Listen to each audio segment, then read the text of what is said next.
Hi guys, I'm back. Today I'm going to read Genesis 8 to 14, Proverbs 18, and Psalm 114. Let's get started. Did God remembered Noah and all the beasts and all the livestock that were with him in the ark, and God made a wind blow over the earth. And the waters subsided, the fountains of the deep and the windows of the heavens were closed. The rain from the heavens was restrained, and the waters receded from the earth continually. At the end of 150 days, the waters had abated. In the 7th month, on the 17th day of the month, the ark came to rest on the mountains of Ararat, and the waters continued to abate until the 10th month. In the 10th month, on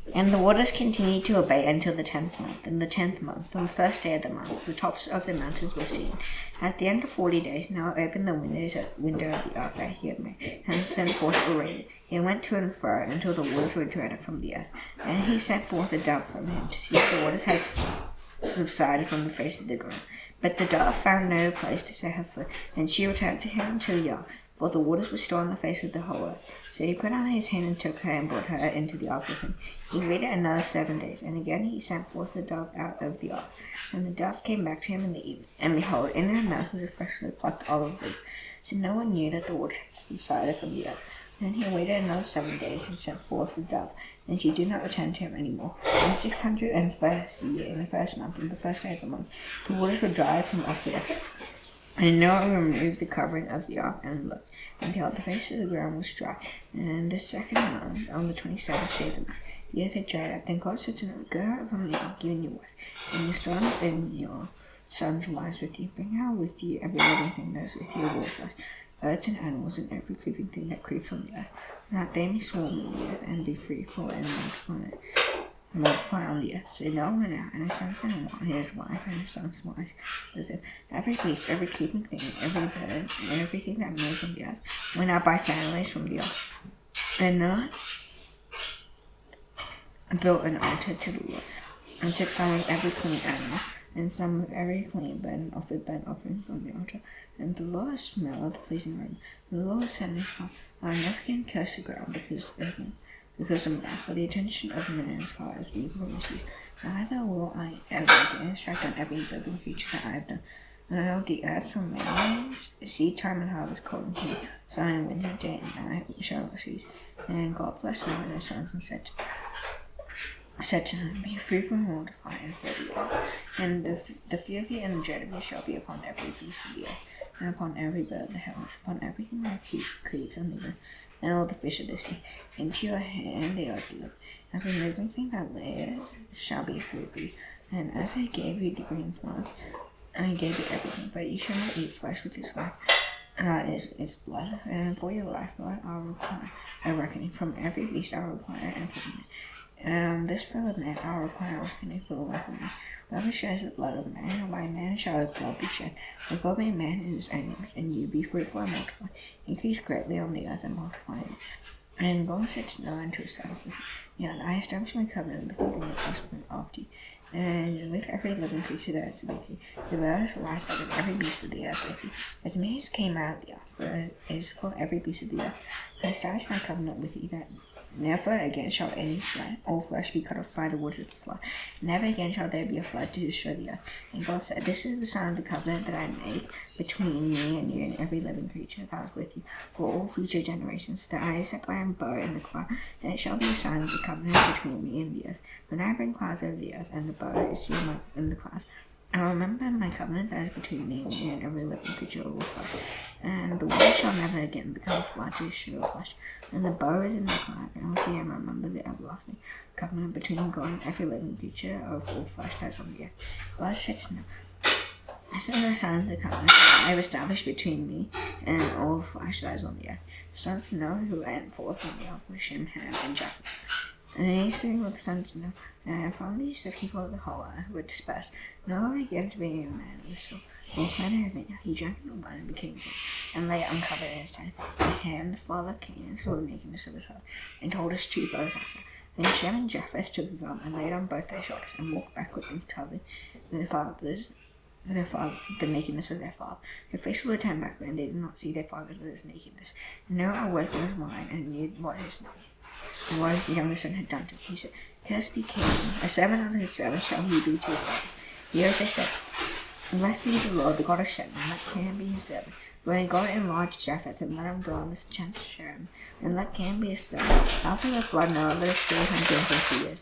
All the days of Noah were 150 years, and he died. These are the generations of the sons of Noah, the Shem, Ham, and Japheth. Sons were born to them after the flood. The sons of Japheth, Gomer, Magog, Madai, Javan, Tubal, Meshach, and Tiras. The sons of Gomer, Ashkenaz, Riphath, Togarmah. The sons of Javan, Elisha, Tarshish, Kittim, and Dodanim. And these coastlands people spread on their lands, each with his own language, found their clans and their nations. The sons of Ham, Cush, Egypt, Put, and Canaan. The sons of Cush, Sheba, Havilah, Sabta, Rama, and Sabtek. The sons of Ram, Sheba, and Yid. Cush fathered Nimrod. He was the first on earth to be a mighty man. He was a mighty hunter before the Lord. Therefore it is like Nimrod, a mighty hunter before the Lord. The beginning of his kingdom was Babel, Erech, Akkad, and Calneh, in the land of Shinar. From that land he went into Assyria and built Nineveh, Rehoboth, Calah, and Rasan between Nineveh and Calah. That is the great city. Egypt fathered Ludan, and Amim, Lehabim, Naphtahim, Pathrusim, Cashalahim, and Caphtor. Canaan fathered Sidon, his firstborn, and Heth, and the Jebusites, the Amorites, the Girgashites, the Hivites, the Archites, and the Sinites, the Arvadites, the Zemarites, and the Hamathites. Afterward, the clans of the Canaanites dispersed, and the territory of the Canaanites extended from Sidon in the direction of Gerar as far as Gaza, and the direction of Sodom, Gomorrah, Admah, and Zeboim as far as Lasha. These are the sons of Ham by their clans, their languages, their lands, and their nations. Shem, also the father of all the children of Eber, his elder brother Japheth. Children were born. The sons of Shem, Elam, Asher, Arpachshad, Lud, and Aram. The sons of Aram, Uz, Hol, Gether, and Mash. Arpachshad fathered Shelah, and Shelah fathered Eber. To Eber were born two sons. The name of the one was Peleg, for in his days the earth was divided, and his brother's name was Joktan. Joktan fathered Almodad. Shelah fathered Hezam, Maveth, Jerah, Hador, Uzel, Diklah, Obal, Abimael, Sheba, Aphir, Havilah, and Jodah. All these were the sons of Joktan. The territory in which they lived extended from Mission direction, and was set far to the hill country of the east. These are the sons of Shem by their clans, their languages, their lands, and their nations. These are the clans of the sons of Noah according to their genealogies and their nations. And from these nations spread abroad on the earth after the flood. Now the whole earth had one language and the same words. And as the people migrated from these, they found a plain in the land of Shinar and settled there. And they said to one another, "Come, let us make bricks and burn them thoroughly." And they had brick for stone and bitumen for mortar. And then they said, "Come, let us build ourselves a city and a tower with its top in the heavens. And let us make a name for ourselves, lest we be dispersed over the face of the whole earth." And the Lord came down to see the sea and the tower, as the children of man had built. And the Lord said, "Behold, they are one people, and they will have one language. And this is only the beginning of what they will do. And nothing that they propose to do will now be impossible for them. And let us go down and there confuse their language, so that they may not understand one another's speech."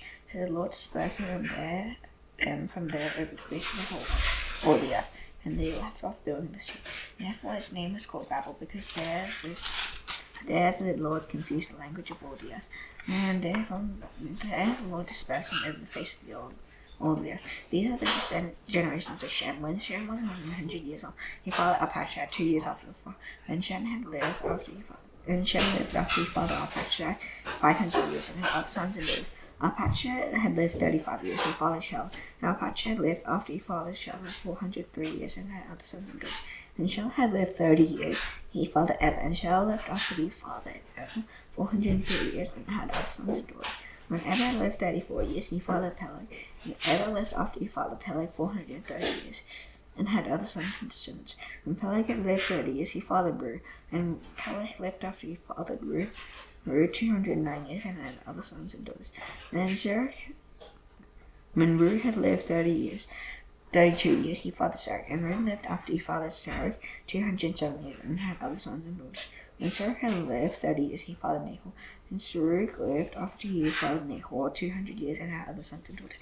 When Nahor lived 29 years, he fathered Terah. And Nahor lived after he fathered Terah 119 years, and had other sons and daughters. When Terah lived 70 years, he fathered Abraham, Nahor, and Haran. Now these are the generations of Terah. Terah fathered Abraham, Nahor, and Haran. Haran fathered Lot. Haran died in the presence of his father Terah in the land of his kindred, in Ur of the Chaldeans. And Abraham and Nahor took wives. The name for Abraham's wife was Sarah, and the name of Nahor's wife Milcah, the daughter of Haran the father of Milcah and Iscah. Now Sarah was barren, she had no child. Terah took Abraham his son, and Lot the son of Haran his grandson, and Sarah his daughter-in-law, to his son Abraham's wife. And they went forth together from the Chaldeans to go into the land of Canaan. When they came to Haran, they saw that the days of Terah were 205 years, and Terah died in Haran. And now the Lord said to Abraham, go from your country and your kindred and your father's house, and to the land that I will show you, and I will make of you a great nation. I will bless you and make your name great, so that you will be a blessing. I will bless those who bless you, and him who dishonors you I will curse, and in you all the families of the earth shall be blessed. So Abraham went as the Lord had told him, and Lot went with him. Abraham was 75 years old when he departed from Haran. And Abraham took Sarai his wife, and Lot his brother's son, and all the possessions that he had gathered, and the people that they had acquired in Haran. And they set out to go to the land of Canaan. And they came to the land of Canaan, and Abraham passed through the land to the place of Shechem, to the oak of Moreh. At the time the Canaanites were in that land. And the Lord appeared to Abraham and said, to your offspring I will give this land.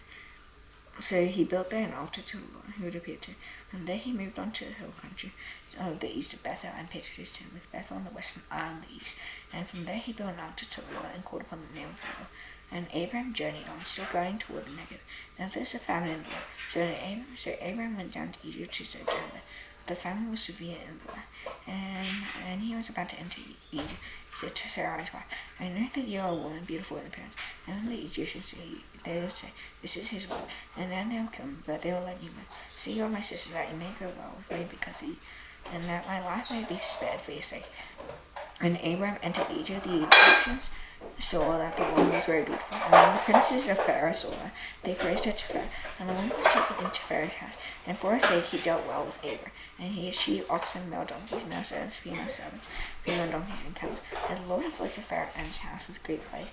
And it was Sarah, Abraham's wife. So Pharaoh called Abraham and said, what is this that you have done to me? Why did you not tell me that she was your wife? Why did you say she is my sister, so that I took her for my wife? Now then, here is your wife. Take her and go.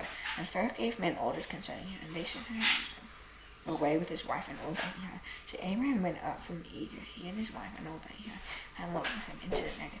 Now Abraham was very rich in livestock, in silver and in gold, and he journeyed on from the Negev across Bethel to the place where his tent had been at the beginning, between Bethel and Ai, to the place that he had made an altar at the first.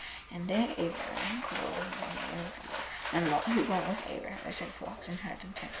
So that the Lord could not support both of them dwelling together. And their possessions were so great they could not dwell together. And there was strife between the herdsmen of Abraham's livestock and the herdsmen of Lot's livestock. At the time the Canaanites and the Perizzites were dwelling in the land. And then Abraham said to Lot, let there be no strife between you and me, and between your herdsmen and my herdsmen, who you can see. And is not the whole land before you? Separate yourself from me. You take the left hand, then I'll go to the right. And if you take the right hand, I'll go to the left. And Lot lifted up his eyes and saw that the Jordan Valley was well watered everywhere, like the garden of the Lord, like the land of Egypt, in the direction of the Lord. And so Lot chose for himself all the Jordan Valley, and Lot journeyed east. Thus they separated from each other. Abraham settled in the land of Canaan. Lot settled among the seas of the valley and moved his tent as far as Sodom. The men of Sodom were wicked, great sinners against him. The Lord said to Abraham, after Lot had separated from him, lift up your eyes and look from the place where you are, northward and southward and eastward and westward. For all the land that you see I'll give to you and to your offspring forever. I'll make your offspring as the dust of the earth. But if one can count the dust of the earth, your offspring as you can be counted. Arise, walk through the length and the breadth of the land, and I'll give it to you. So Abraham moved his tent and Canaan settled by the oaks of Mamre, which are in Hebron. And there he built an altar to the Lord. And they set Amraphel, king of Shinar, Arioch, king of Elzah, Chedorlaomer, the king of Elam, and Tidal, king of Goyim. These kings made war with Bera, king of Sodom, Belisha, king of Gomorrah, Shinab, king of Adam, Shemember, the king of Zebulun, and the king of Elam. And all these joined forces in the valley of Siddim. 12 years after they had served Chedorlaomer, in the 13th year they rebelled. In the 14th year Chedorlaomer and the kings who were with him came and defeated the Rephaim and Ashtaroth Karnaim, and the Zuzim and the Emin and Shaveh, Kirithaim, and Horites in the hill country of Seir, as far as El Paran on the border of the wilderness. And they turned back and came to En-Mishpat, and defeated all the country of the Amalekites. And it was the Amorites who were dwelling in Hazazon Tamar, and the king of Sodom, the king of Gomorrah, the king of Admah, the king of Zebulun, and the king of Bela, Bella went out, and they joined battle in the valley of Sidon with Chedor and Moses king of Elam, Tidal king of Goyim, and Michael king of Shinar, and Ariel king of Elzah, 4 kings against 5. Now the valley of Sidon was full of bitumen pits, and the kings of Sodom and Gomorrah fled. Some fell into them, and the rest fled to the hill country. And the enemy took all the possessions of Sodom and Gomorrah, and all their provisions, and they went their way. And they also took Lot, the son of Abraham's brother, who was dwelling in Sodom, and in his possessions, and went their way. And one who had escaped came and told Abraham the Hebrew, who was living by the exit of Mamre and Moab, brother of Eshcol and Omer. These are allies of Abraham. When Abraham had that his kinsman had been taken captive, he had held and led forth his chariot on his house, 318 of them, and went in pursuit his father's town. And he divided his forces against them by night. He and his sons, and defeated them and pursued them to Hope, north of Damascus. And he brought back all the possessions, and also brought back his kinsman along with his possessions, and the woman and the people. After his return from the defeat of Chedorlaomer and the king Sodom, the king of Sodom went out to meet him at the valley of Shaveh. And Melchizedek, the king of Salem, brought out bread and wine. He blessed him and said, Blessed be Abraham, and by God Most High, possessor of heaven and earth, and blessed be God Most High, who has delivered your enemies into your hand. And Abraham gave him a tenth of everything. And the king of Sodom said to Abraham, Give me the present, but take the goods first. But Abraham said to the king of Sodom, I have lifted up my hand to the Lord, God Most High, possessor of heaven and earth, and that I would not take a threat or a sound struggle or anything of his laws. And as used to say, I have made Abraham rich. I'll take nothing but what the young men have eaten, and the share of the men who went with me. Let Aner, Eshcol, and Mamre take their share. Proverbs 18.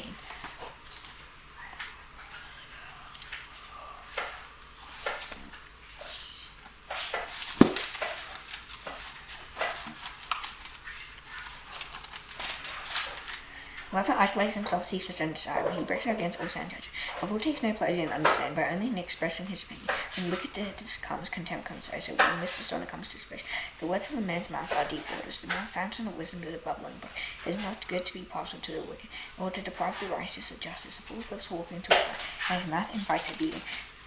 And his false mouth is his own, and his lips are a snare to his soul. The words of a whisper are like delicious morsel. They go down into the inner parts of the blood. Whoever is slack in his work is a brother to him which is choice. The name of the Lord is a strong tower. The righteous man runs into it and is safe. A rich man's wealth is a strong city, and like high water is imagination. All destruction of man's heart is haughty, and humility comes before honor. And one gives an answer before he hears. It is his folly and shame. A man's spirit will endure sickness, and a crushed spirit who can bear.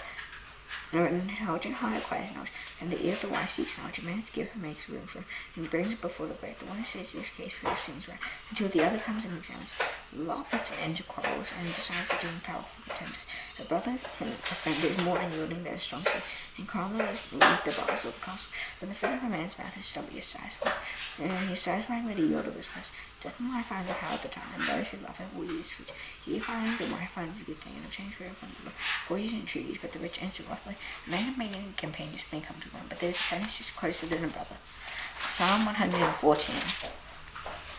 When Israel went out from Egypt, the house of Jacob found people of strange language. Judah became a sanctuary. Israel has dominion. The sea looked and fled. Jordan turned back. The mountains skipped like rams. The hills like lambs. What ails you, O sea, that you flee? O Jordan, that you turn back? O mountains, that you skip like rams? O hills like lambs? Tremble, O earth, at the presence of the Lord, at the presence of the God of Jacob, who turns the rock into a pool, the flint into a spring of water. Thou hast done, I shall now do the Lord's prayer. The Father in heaven, hallowed be your name. Your kingdom come, your will be done on earth as it is in heaven. Give us today our daily bread, and give us the debts those who forgive our debtors. Lead us not into temptation, but deliver us from evil. For yours is the kingdom, and the power, and the glory forever. Amen. See you tomorrow. Bye.